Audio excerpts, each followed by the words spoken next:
de diáfisis humeral. Al finalizar la clase, no acepto, joven Hurtado, no acepto. Yo habilito en, ajá, a ver un ratito. Creo que vamos a tener que estar bastantes.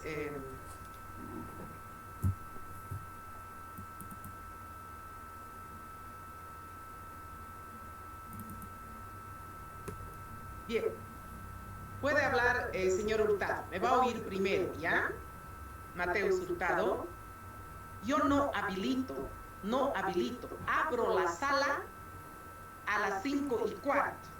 Está abierta la sala. No es que voy habilitando, no me aparece el letrero donde dice en sala de espera tiene 3, tiene 4. No, no, no hago eso, no me paso ese trabajo. Estoy haciendo otra cosa, alistando mis slides, lo que sea, y dejo abierta la sala. No controlo quién entra y quién sale.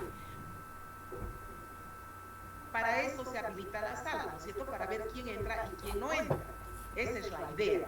En este caso mío no hago eso. Dejo abierta la sala para que entre todo el que quiere el momento que se conecta y directamente ingresa. Cuando es hora, como en el caso de hoy, era 17:30, pues cerré la sala. Por tanto, no podían entrar más. He cerrado la sala, pero he cerrado en punto. Es más, 17:31 he cerrado, un minuto más tarde. Entonces, ¿cuál es el reclamo, señor Hurtado? ¿Puede hablar?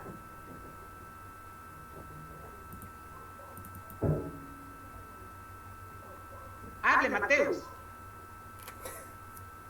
Muchas jodido esto. Esto no necesito.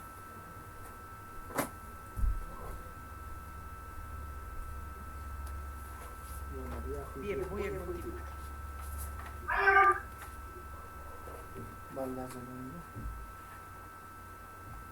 Hable.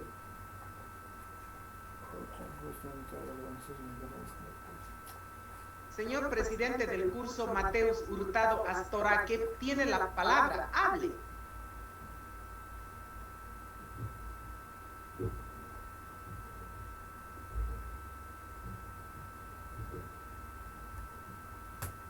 A ver, voy a leer. Hay compañeros que indican que no les acepto aún. No es que no acepto. Está abierta la sala hasta la hora que les he dicho que tiene que estar abierta. No puedo usar el micrófono. Indican que están desde 5:20. No pueden estar desde las 5:20, porque los que han estado desde las 5:20 son los primeros que han entrado a la sala. Voy a habilitar como última vez, voy a habilitar para evitar cualquier otra situación. Voy a habilitarles en este momento, voy a abrir la sala, no les voy a habilitar, voy a abrir la sala.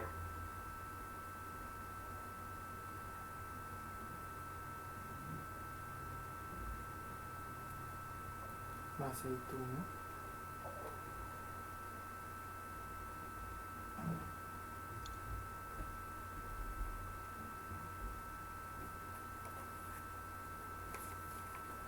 Bueno, los perfiles de dicen por lo que cuentas, en el momento de se comenzó la orientación de recursos, se puede evitar, hay tres tipos de recursos con un compromiso ocio, con limitaciones presentes,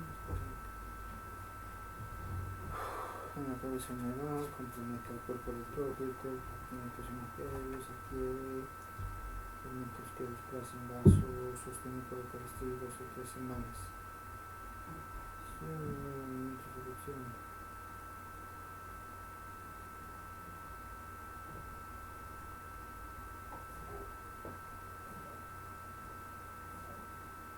La modalidad de la se empieza a recuperar la conciencia se completa en 1 o 2 meses. El grado de depresión. El grado de los músculos de la obesidad, el grado de comprensión. Trascendente en la acción, el médico. Los enfermos deben estar sometidos a un control estrecho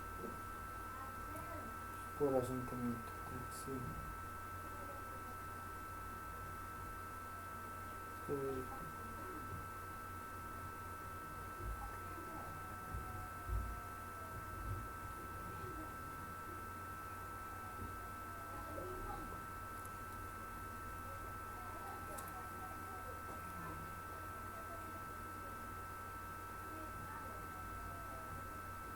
Se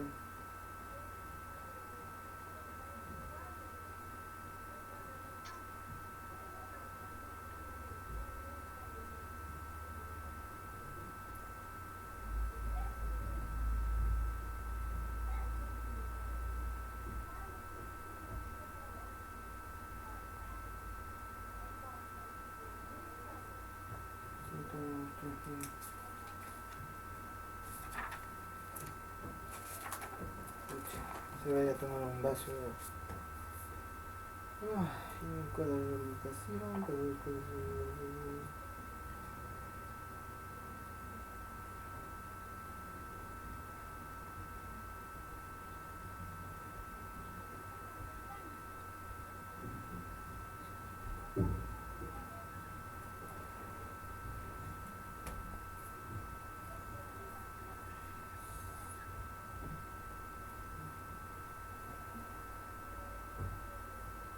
Bien, voy a dar inicio a la clase. Vamos a continuar con traumatismos en miembro superior y nos vamos a referir a la fractura de húmero, recordándoles a ustedes que en la anterior clase hemos visto un video, por lo tanto ustedes saben dónde se encuentra el troquín y el troquíter, ¿verdad? Porque son aquellos extremos óseos en los cuales existen ¿qué le puedo decir? Una mayor proporción de fracturas afectan a fracturas en el troquín y en el troquíter. Bien, vamos a empezar.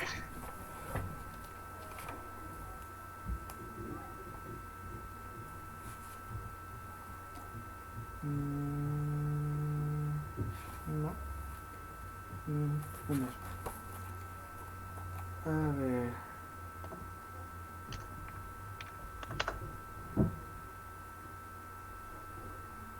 Ya, pero quiero el troquín y el troquíter.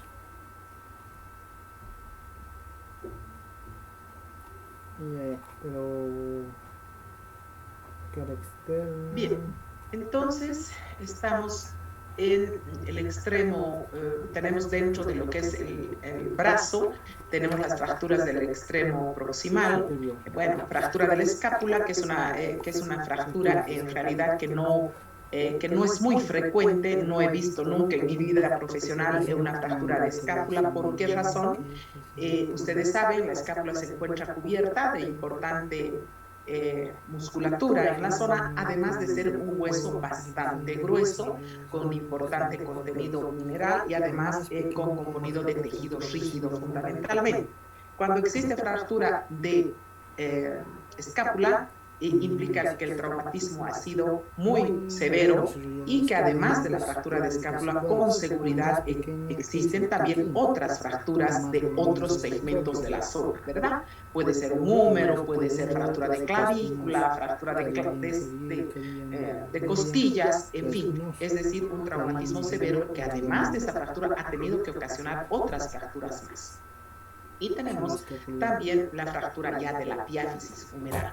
Una de las más frecuentes, ciertamente, es estas dos últimas, la fractura del extremo proximal del húmero, es decir, aquel que está más cercano a la articulación escapulohumeral, y la fractura que se encuentra ya en la parte media de la diáfisis humeral. Diáfisis es el cuerpo del hueso, ¿no?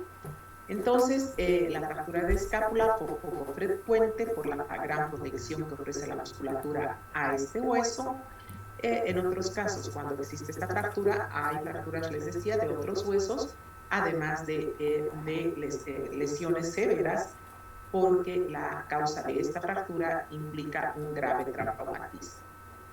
El extremo proximal del húmero tiene como características que se pueden presentar 4 tipos de fracturas: del troquín, del troquíter, del cuello anatómico o de la cabeza humeral. El mecanismo de lesión puede ser un traumatismo directo, ¿verdad? Es decir, un trauma que ha llegado al hombro mismo y que ha producido una fractura en el tercio proximal, o una indirecta.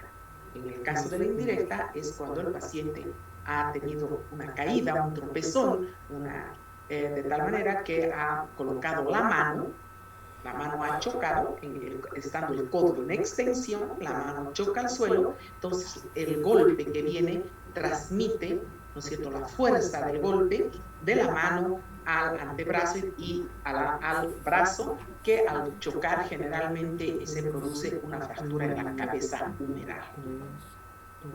Entonces, como en todas las fracturas, hay mecanismos directos que se rompe en el lugar del traumatismo, o el indirecto, que se fractura el hueso en una zona distante al lugar donde se produjo el traumatismo. En el 80% de los casos, normalmente solamente se requiere una inmovilización. Vamos a ver qué tipos de inmovilización tenemos, que ustedes la deben conocer. Ya les decía, siempre por cultura general, conocer qué tipo de inmovilizadores tenemos, siempre pensando que los medios ortésicos brindan a nuestro paciente una comodidad mayor, soportan esas largas semanas de la inmovilización de manera mucho más llevadera. Acá tenemos la inmovilización tipo BLP, que ya la vimos también en la fractura o en la luxación glenohumeral. En este caso, como ustedes pueden ver, el brazo debe estar, el codo, en una flexión de 130 a 135 grados, y en esa posición se realiza el vendaje tipo BLP. Ahora, vamos a bajar un poquito más. ¿Qué pasa en las fracturas de la diáfisis humeral?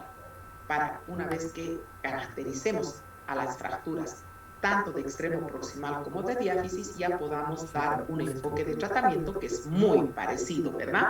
Que el hueso se rompa un poquito más arriba o un poquito más abajo, ya el enfoque de técnicas kinésicas que ustedes van a utilizar ya va a ser prácticamente el mismo. ¿Cuál es el mecanismo lesional? Otra vez, de manera directa, en el lugar, cuando se produce el traumatismo, en el lugar de la diáfisis humeral, generalmente la fractura es transversa, se parte en dos, ¿verdad? O cuando el traumatismo es muy severo, puede ser una fractura además conminuta, es decir, en más de 2 segmentos. La fractura en más de 2 segmentos. Del mecanismo indirecto. En este caso, el mecanismo indirecto implica que se ha hecho una flexión o una torsión que ha de dar lugar a fracturas oblicuas o fracturas espiroideas. Entonces, un poco el tipo de fractura que nos muestra una radiografía nos hace pensar qué tipo de traumatismo ha sufrido el paciente, ¿no? Seguramente en la anamnesis ya el traumatólogo, en este momento que está elaborando su historia clínica, ha de registrar esos datos cuando el paciente le va a contar cómo ha sido su accidente.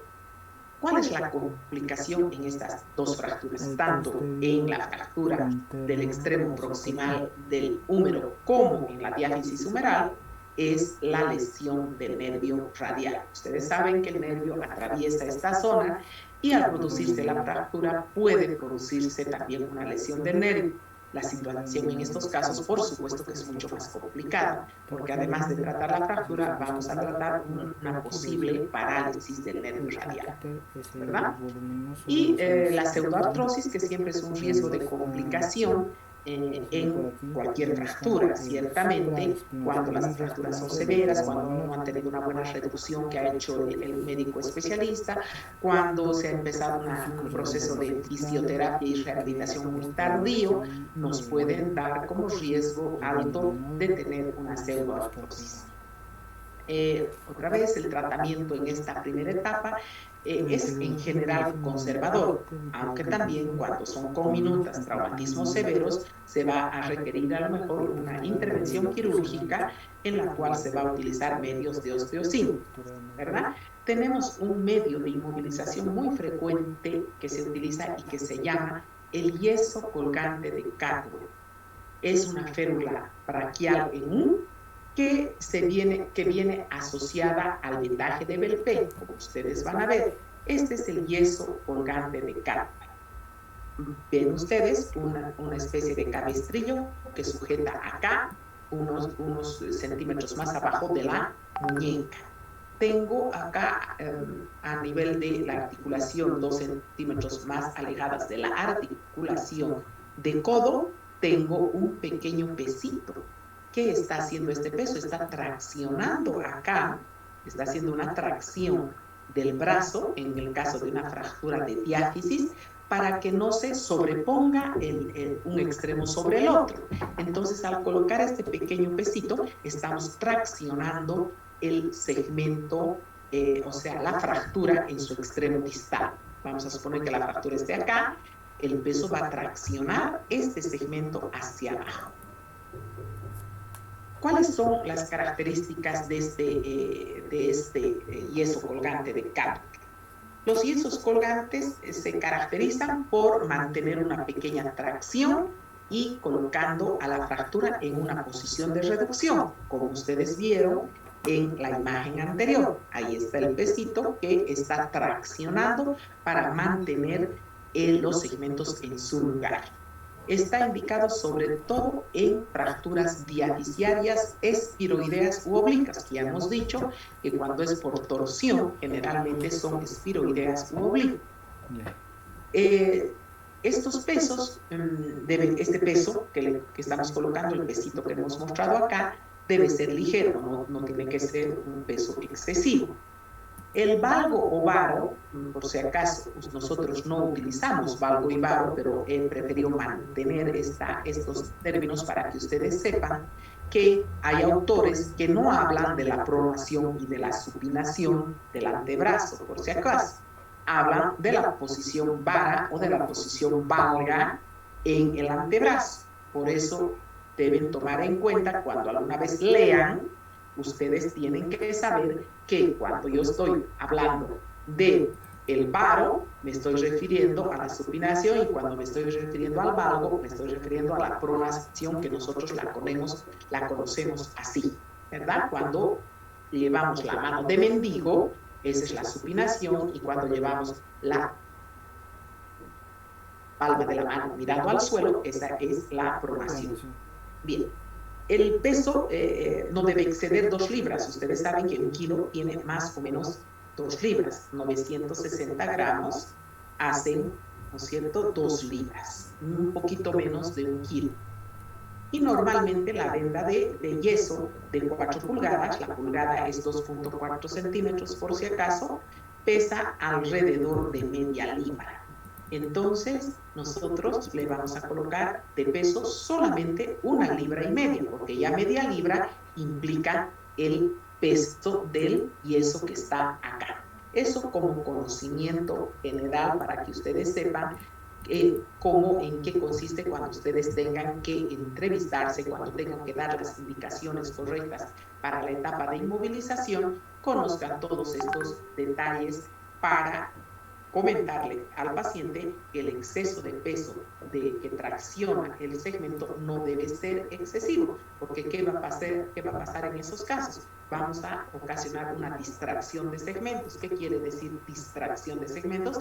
Que más bien no los vamos a separar ya también. ¿Se dan cuenta? Va a haber un tejido blando entre medio de los segmentos fracturados. Por eso es que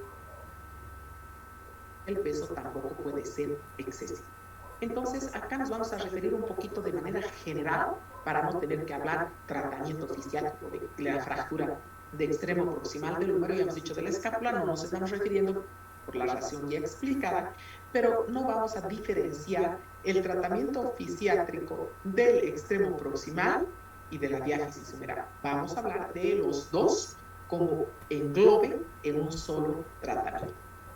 Estamos durante la etapa de inmovilización absoluta, implica que el paciente se va a ir a su casa con una inmovilización tipo BLP, que sabemos qué características tiene y cuál es el objetivo del vendaje. Lógicamente, disminuir el dolor, el paciente ya no va a sentirse adolorido como cuando llegó una vez producido el accidente, y además va a mantener una buena circulación evitándose el edema. Se le va a indicar al paciente que se va a ir a su casa la importancia de la movilización de la columna cervical. Ustedes ya saben todos los movimientos de la columna cervical frente a un espejo.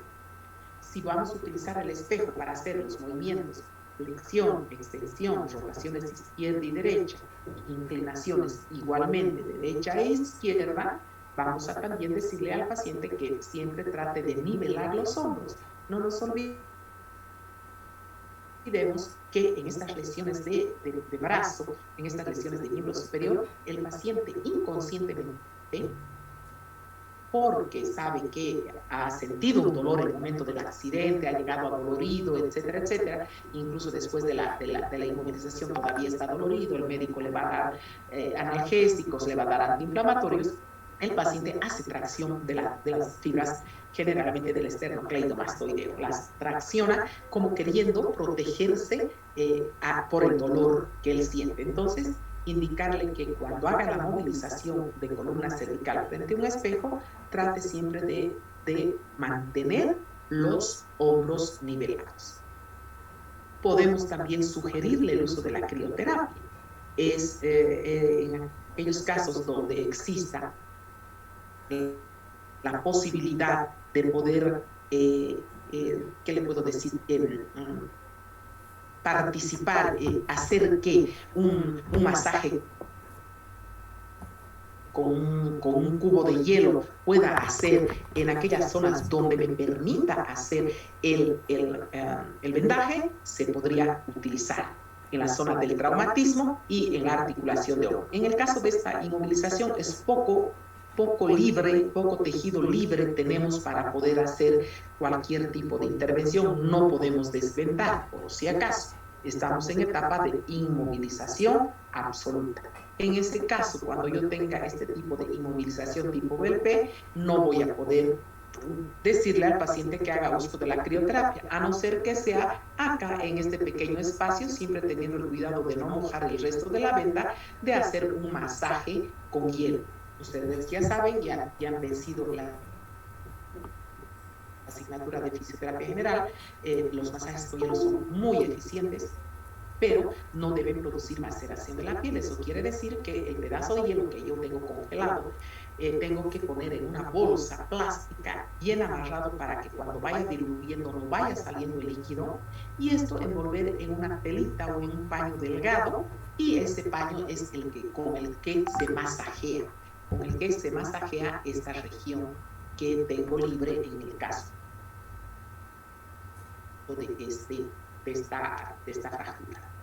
También no nos olvidemos la movilización de dedos y muñeca, que no tienen nada que ver con la fractura, ejercicios isométricos, que ya saben cuáles son, del hombro, o sea, haciendo digamos, el simulacro de hacer una flexión, haciendo tensión en el deltoides, ¿verdad? En el braquial anterior, y una tensión también en los abductores de hombro, ¿no? El deltoides mediano, el supraespinoso, hacer una tensión como si yo quisiera hacer ABD, pero ya saben que no se puede hacer, por eso estamos hablando de ejercicios isométricos.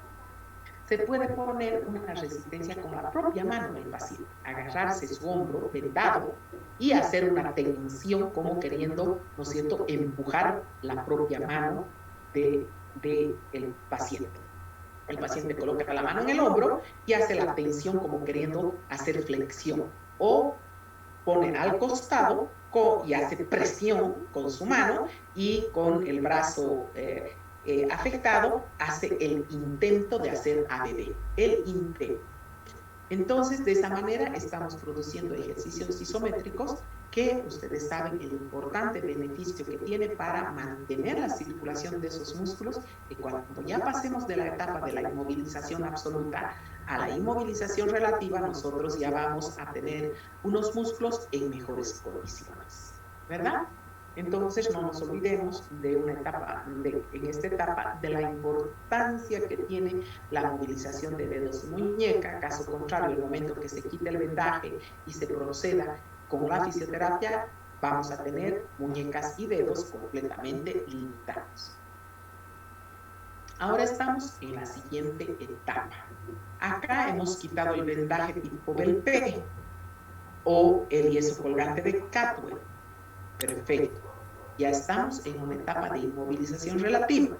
El paciente no tiene el vendaje, pero sí tiene un medio ortésico, ¿verdad? este medio de inmovilización tipo Gingrich es un medio que, como verán, nos permite ya, en cierta manera, intervenir sobre el tejido que ya se encuentra, ¿no es cierto?, más libre y donde nos permite acceder con, ya sea calor, ya sea con electroterapia e incluso con masoterapia, ¿verdad? En esta etapa nos vamos a tener la libertad de poder realizar una movilización activa, solo activa. Es decir, el paciente va a mover el hombro, ¿verdad?, en la medida de sus posibilidades. Es decir, va a mover, vamos a suponer, 20 grados de flexión. Entonces nosotros solamente a través de una orden verbal le vamos a decir un poco más, avance un poquito más, ¿no? Porque a veces el paciente por miedo avanza 20 cuando puede avanzar 30 grados. Entonces hay que estimular a que el paciente vaya perdiendo el miedo, pero que vaya movilizando en forma activa. Puede haber un poco de asistencia también, efectivamente. Lo que pasa es que le quitamos un poco de seguridad al paciente cuando él siente que nosotros lo agarramos. Entonces, mejor la primera, segunda sesión que él solamente de manera activa haga, y después nosotros ya a la tercera, cuarta sesión vamos a poder hacer activo asistido. El paciente va a hacer una parte y nosotros vamos a empujar un poquito para aumentar los grados que solamente activamente puede hacer. Seguro son menos grados que aquellos que va a lograr con mi ayuda. Ahora sí, la crioterapia. Aquí sí podemos ya claramente poder hacer aplicación de crioterapia cuando todavía en la zona hay rastros de inflamación, ¿verdad? A lo mejor hay calor todavía en la zona, hay un poco de irritación, o sea, rubor, entonces puedo hacer uso de la crioterapia. Ahí ustedes conocen varios medios para hacer crioterapia, sin embargo, el ideal para mí, por la facilidad, por la economía, es el masaje con hielo. En los ejercicios isométricos, que ya los hacía desde la etapa de la inmovilización absoluta, puede reemplazarse estos ejercicios isométricos con una resistencia en la pared. Es decir, el paciente va contra la pared, pone su hombro y hace tensión ahí. Se coloca de costado a la pared y hace tensión en ABD. Entonces, puede ahí, indica claramente, reemplazarse con una resistencia de la pared. En esta etapa, igual que en las fracturas de clavícula, en las luxaciones glenohumerales, vamos a hacer los famosos ejercicios de codo. Ejercicios de flexión y extensión, ejercicios de ABD, ADD, ejercicios de rotación interna, rotación externa y ejercicios también de circunducción. Dice ahí entre paréntesis flexión, extensión y rotaciones, efectivamente es lo que más insiste, pero usted haga los 6 movimientos que tiene el hombro más la circunducción. Puede hacer uso de calor en caso de que haya pasado la etapa inflamatoria. Cuidado que usted crea que el mismo día va a aplicar frío y calor, o aplica frío o aplica calor. Si aplica frío es porque hay inflamación, y si aplica calor es porque ya no hay inflamación, por lo tanto el frío ya no tiene razón de ser, ¿verdad? Entonces aplico el calor que me va a permitir, ¿no es cierto?, mejorar la circulación de la zona, evitar las contracturas, fundamentalmente, y no nos olvidemos, tenemos que evitar el ascenso de hombros.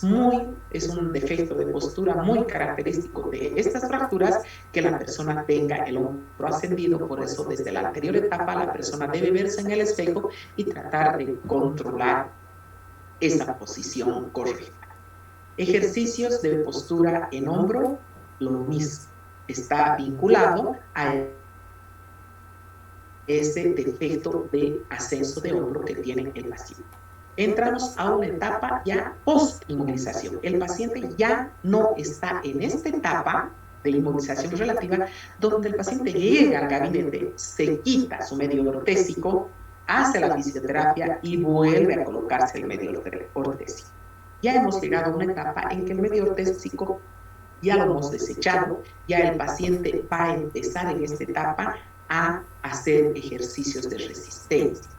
vamos a hacer técnicas de elongación, es decir, incrementar los ejercicios, ¿verdad? Aumentando el arco de movimiento, haciendo una goniometría, mostrándole al paciente con cuánto está empezando hoy lunes 19 de abril y el día miércoles le voy a mostrar con seguridad que ya he ganado algo de grados, 5 grados, 8, 10, 12 grados, más que es un medio de estímulo al paciente para mostrarle que él sí está recuperado. No es bueno hacer goniometrías muy frecuentes, porque si bien la primera semana se incrementa rápidamente, porque estamos en una etapa en la que estamos aflojando fundamentalmente la articulación, estamos estimulando al trabajo muscular, entonces a veces el recorrido articular se recupera con facilidad, pero una vez que hemos recuperado, que le digo, unos 45, 50, 60 grados, los grados para llegar al 90 y del 90 al 180 ya van un poco más lento.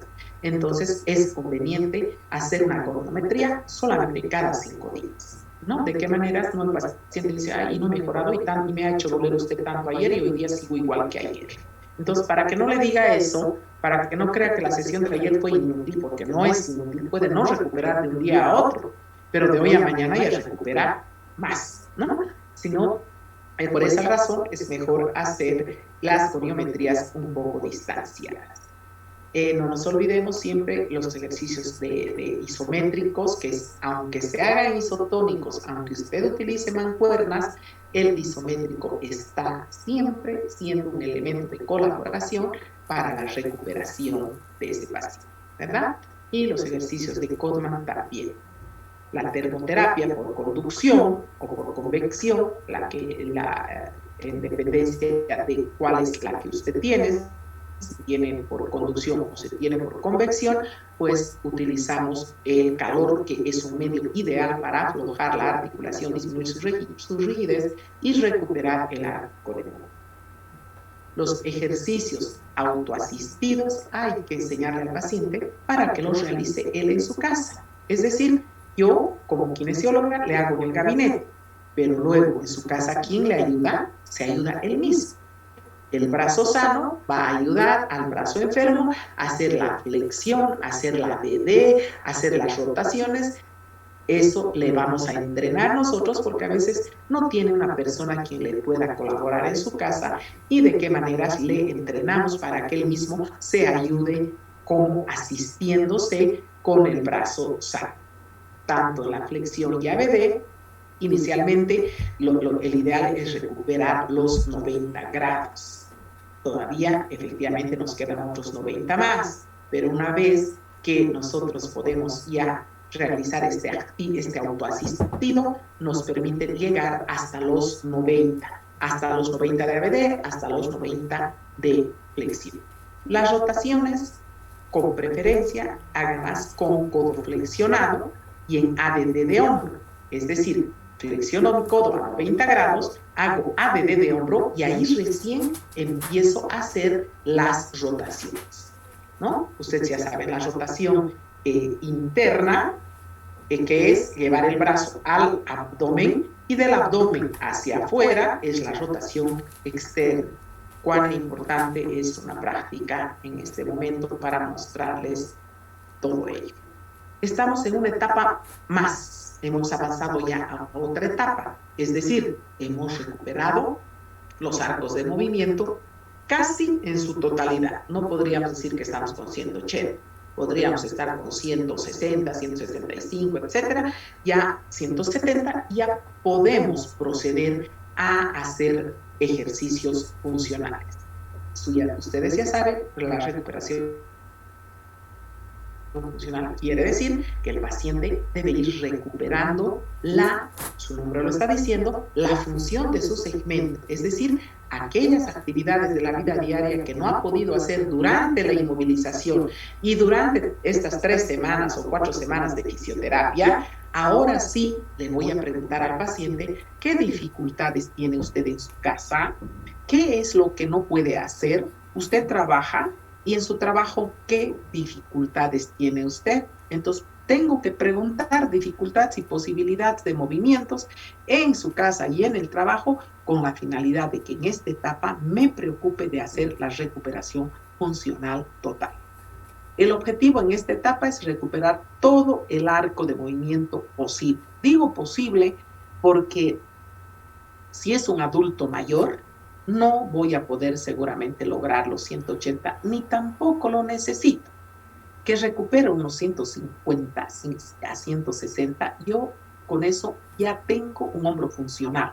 Pero no es lo mismo tener un joven como ustedes que ha tenido esta fractura, en quienes debo buscar recuperar el 100% del arco de movimiento, porque ustedes, muchos de ustedes, espero, entre paréntesis, que sean deportistas, que sean personas activas, que hacen actividad física, etcétera, tienen seguramente que reintegrarse otra vez a sus actividades de deporte, ¿verdad? Entonces tengo que pensar que ese arco de movimiento en ustedes sí lo debo recuperar. En gente joven todavía muy activa, deportista o no necesariamente un deportista de competición, una persona que le gusta hacer deporte, que le gusta hacer gimnasia, que le gusta ir a un centro aeróbico, etcétera, debemos buscar siempre la recuperación del arco de movimiento total. Para ello tenemos la mecanoterapia que ustedes están viendo,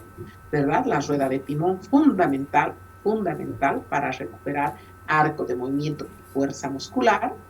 La escalerilla que ustedes están viendo a mano derecha, esa escalerilla también les permite ir haciendo con los dedos, como subiendo con los dedos hasta donde más se pueda, tanto de frente como de costado, para estimular al ABD y a la flexión, y también hacer uso de una movilización activa resistida a través de poleas. Tengo en esta etapa de recuperación funcional potenciar la musculatura de la escapular, de la cintura escapular. Es decir, tengo nomás que trabajar a los músculos, ¿qué le digo? Al angular del omóplato, a los romboides, al serrato, aquellos que realizan el movimiento de la escápula. Ascenso, descenso, rotación superior, inferior, ABD y ADD. En esta etapa también es importante la terapia ocupacional complementaria a la reeducación global con la finalidad de reintegrarlo al paciente en sus ABDs. A ver, ya hemos dicho, y estoy volviendo a recalcar, ¿qué es una reeducación muscular global? ¿Qué es una reeducación muscular analítica? Son dos elementos muy importantes. La reeducación muscular analítica se la trabaja generalmente una vez que se ha quitado el yeso y en esa primera etapa, en una etapa de post-inmovilización. Es decir, yo ahí voy a ir un poco trabajando en forma, podríamos decir, casi independiente de los músculos, sin hacer un trabajo de actividad funcional. Es decir, yo trabajo, por ejemplo, la flexión de la muñeca, la extensión, la desviación cubital, la desviación radial, la flexión de codo, la extensión de codo. Es decir, hago un trabajo más analítico para ver si su flexión está en todo el arco y la extensión tiene limitados los últimos grados. Entonces hago un análisis, por eso viene analítica de análisis. En cambio, cuando ya estoy en esta etapa, ya no me preocupo de los arcos de movimiento, me preocupo de recuperar ya su función. Al recuperar la función, automáticamente estoy recuperando arco de movimiento, estoy recuperando coordinación, estoy recuperando fuerza muscular, estoy recuperando arco de movimiento. Entonces, la recuperación funcional es una terapia global más que analítica. En la etapa inicial es más analítica que global, porque yo voy tratando articulación por articulación, movimiento por movimiento. Aquí ya no, ya le doy palos de escoba, le doy ligas, le doy resortes, le doy una serie de elementos que en conjunto ya estamos tratando todos aquellos movimientos kinésicos necesarios. Repito, arco de movimiento, fuerza muscular, coordinación fundamentalmente, ¿no? en uno, todo en uno. En cambio, en la primera etapa es más analítica la terapia que realizamos. Acá tenemos las bandas elásticas que ustedes tienen para comprar acá en el mercado, en las tiendas que están dedicadas a actividades deportivas. Y como ustedes pueden ver, cada una de estas bandas que son muy útiles para todas las lesiones de miembro superior, cuidado que crean que solamente es para la fractura del tercio proximal y de la diáfisis humeral, no. Sirve para la fractura de clavícula, para la luxación glenohumeral, para la fractura del tercio proximal y para la fractura de la diáfisis humeral. Como ustedes pueden ver, según el tipo de color, miren ustedes, el nivel de tensión es diferente. Miren cómo va aumentando en el amarillo, al rojo, al verde, al azul. O sea que según el color de estas TheraBands, la tensión de estas es diferente. Entonces, en una etapa inicial le daré solo un amarillo, ¿verdad? Este es un porcentaje de elongación bajo, no necesita hacer mucha tensión el paciente. Cuando veo que ya con el amarillo el paciente ya lo hace, ya estira y lo hace con mucha facilidad, recién me paso al rojo y luego paso al verde, que son, como ven ustedes, una progresión de tensiones que va teniendo según el tipo de color. Muy útil tener esto, no es una gran inversión que ustedes tengan como medios de apoyo para los tratamientos que seguramente serán domiciliarios en muchos de los casos o también tener en sus gabinetes. También hay muchos ejercicios que usted puede hacer uso. En ese caso va a tener que hacer un pequeño cursito para ver las diferentes utilidades que se le puede dar al TheraBands. Miren ustedes, se puede amarrar, por ejemplo, aquí se amarra a una de las gradillas de acá, de la barra sueca, y agarra usted y hace rotaciones, por ejemplo. Se coloca lateralmente, amarra en un extremo la banda y usted hace rotación interna y hace rotación externa. Hace flexión, extensión, en fin. Usted puede utilizar de distintas maneras estas TheraBands. Miren, otra forma de utilizar las TheraBands para fortalecer, para recuperar la coordinación, destreza y agilidad del movimiento a través de, miren ustedes, haciendo tensión con el pie, pero el trabajo se está haciendo con los miembros superiores. Ahí también tiene otra manera de poder darle uso a estas bandas elásticas. Y finalmente entramos ya a la etapa de resolución. El paciente ya casi está en una etapa final de tratamiento. Vamos a hacer potenciación. Aquí sí, la fuerza muscular es el elemento más importante ya que ya hemos pasado la etapa de las TheraBands. No quiere decir que deje de utilizar TheraBands, pero sí acá le vamos a dar mayor importancia a las poleas en las cuales vamos a ir incrementando el peso desde 1,5 kilos, 2 kilos, y vamos a ir progresivamente, ¿verdad? Mejorando la potencia muscular.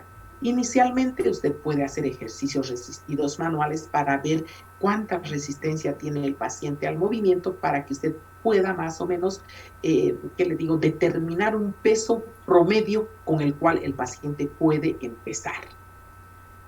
Es importante también decirle al paciente que haga una actividad deportiva. Si no hacía, pues que inicie ahora. Es importante que vaya que agarre una pelota y que vaya a botar a un aro, que vaya a botar eso, o que vaya a jugar, no sé, un voleibol con los amigos. Es decir, que haya un trabajo del brazo. La natación siempre es importante para tanto fracturas, secuelas de miembro superior como de miembro inferior. Y también no nos olvidemos de las grandes diagonales de Kabat que ya hablamos en la parte que corresponde a fracturas de clavícula, de tal manera que para todas estas lesiones, fundamentalmente de hombro, brazo y antebrazo, las grandes diagonales de Kabat son un medio ideal.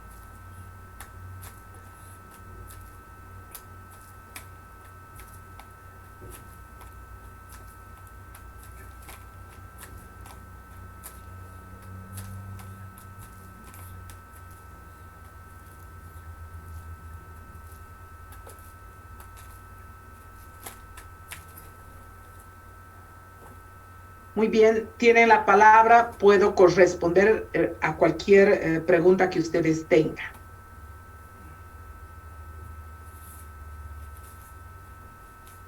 Bien, una vez que terminemos miembro superior, las lesiones de miembro superior, la próxima clase ya vamos a hablar de ya las lesiones a nivel de codo, muy frecuentes, lesiones a nivel de codo. Hablaremos luego del antebrazo y vamos a hacer una distribución de técnicas kinésicas que ustedes van a trabajarlas a través de un trabajo práctico y tener bien claro lo que es un ejercicio de Cotman, lo que son las grandes diagonales de Kabat, lo que es una poleoterapia, por ejemplo, lo que son las técnicas de elongación, que, como les decía, ustedes seguramente tienen, ya han llevado con mucho detalle esas técnicas que para mí son importantes y han tenido que llevar en kinesiterapia en tercer año. Así que seguramente en su texto de tercer año tienen esta parte de lo que es una elongación, que es un elemento muy importante para este tema. ¿Por qué? Porque nosotros en una elongación hacemos uso de la fuerza de nuestra fuerza, para poder recuperar un arco de movimiento. Y tiene, lógicamente, sus cuidados. Todo estiramiento produce dolor, es lo primero que hay que saber. ¿Qué significa eso? Que cuando yo hago un estiramiento, tengo que ver la cara de mi paciente para ver de qué manera está soportando esa fuerza que yo estoy aplicando con la finalidad de recuperar un arco de movimiento. Cuando se hace una tensión para recuperar un arco de movimiento, yo no puedo soltar el paciente cuando el paciente me diga, ya no, me duele mucho, yo lo suelto. No, eso no se hace, por ejemplo. Se mantiene la tracción y se le dice al paciente, cuente hasta 10, lentamente. Yo, mientras él va contando hasta 10, ¿yo qué estoy haciendo? Estoy elongando el músculo. Porque si el paciente se queja y me dice, me duele, y yo lo suelto, lo único que he hecho ha sido un diagnóstico de si tiene dolor o no tiene dolor. La idea no es esa. La idea es recuperar un arco de movimiento. Y para recuperar un arco de movimiento, la ley del estiramiento dice realizar el movimiento opuesto a la acción del músculo contracturado. Está contracturado el bíceps, hago el movimiento opuesto al bíceps, que es la extensión de codo, pero tengo que hacer tensión con mano pasiva en el lugar correcto y la mano activa en la parte distal. Esos elementos yo quisiera que ustedes los lean, los van a preparar, los tienen que preparar y me tienen que demostrar que en kinesiterapia han llevado las técnicas básicas y las conocen bien. Tienen la palabra si tienen algo que preguntar o algo que decir respecto a lo que les acabo de decir. Buenas noches, doctora. Hola, adelante. Quisiera hacer una pregunta que me podría decir más o menos a qué se refiere con...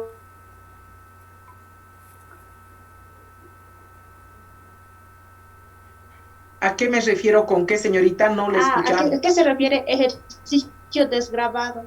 Eso. Es de Cotman. Muy bien, señorita, muy bien. El ejercicio desgravado quiere decir ejercicio sin gravedad. ¿Se da cuenta? Cuando yo hago el ejercicio de Cotman, es un ejercicio desgravado. ¿Por qué? Porque el brazo, como si fuera el péndulo de las manillas del reloj, que van esos relojes que son esos cucús, por ejemplo, que tienen un péndulo que se va moviendo así, ¿verdad? Contando los minutos, los segundos, etcétera. Lo mismo pasa cuando nosotros hablamos de un ejercicio de Cotman. A ver, por ejemplo, voy a irme un minutito a esto, ¿ya? Ya no estoy grabando, así que puedo retroceder, puedo mover. Un ejercicio de Cotman, por ejemplo, hemos hablado ahora de Cotman. ¿Dónde está mi imagen? ¿Por qué es desgravado? Quiere decir que no está actuando la gravedad en ese ejercicio. Yo, por ejemplo, quiero hacer flexión de codo. Un ejercicio de flexión de codo no es desgravado, porque desde que empiece el movimiento, señorita Lisette, que empiece en posición 0 y usted va a hacer la flexión, usted va a ir en contra de la gravedad. En cambio, en la posición que se hace los ejercicios de Cotman, déjeme que tengo que encontrar un ratito para que esto es muy importante. Ahí está. Mire usted. Este ejercicio de Cotman, miércoles, no me ganó.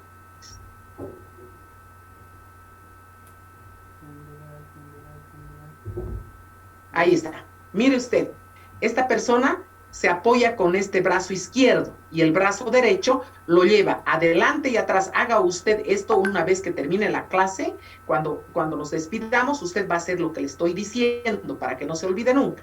Su brazo izquierdo se va a apoyar en una mesa, en cualquier mesa, en la mesa de su comedor, en la mesa de su velador, de donde quiera.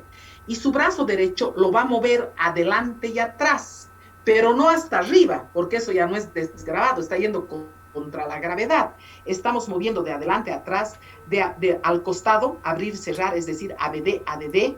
Hago circunducciones como usted está viendo, pero sin acción de la gravedad.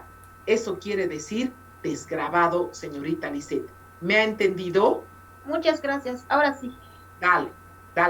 ¿Alguien más que guste algo preguntar? Bien. Yo les voy a pedir que ustedes repasen todo lo que ya hemos avanzado, porque el rato menos pensado les voy a tomar un repasito. Lógicamente no voy a poder tomar a los, ¿cuántos han entrado a mi clase hoy día? 97. A los 96 no les voy a poder tomar, pero sí voy a ir tomando de 10 en 10. Quiero, en cierta manera, terminar la parte de miembro superior para luego, a partir de un repaso, con cosas grandes, no son detalles que les voy a preguntar, son elementos grandes para que ustedes me demuestren que sí están ustedes estudiando poco a poco y no están esperando que sea días antes al examen para amanecer. Ya, muy buenas noches, que les vaya muy bien.